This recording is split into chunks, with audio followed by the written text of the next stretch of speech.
Tesla's CEO, Elon Musk, has threatened to pull the company out of California. The reason is that Alameda County, where Tesla has a factory, chose not to allow factories to reopen yet.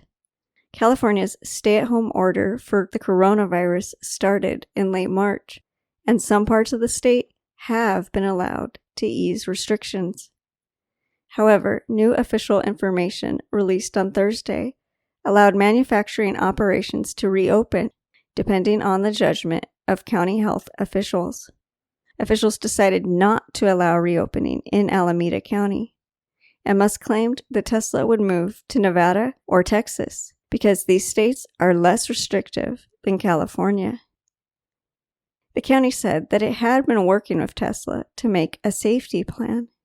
However, the company claims that the county's health officials have not returned calls or emails.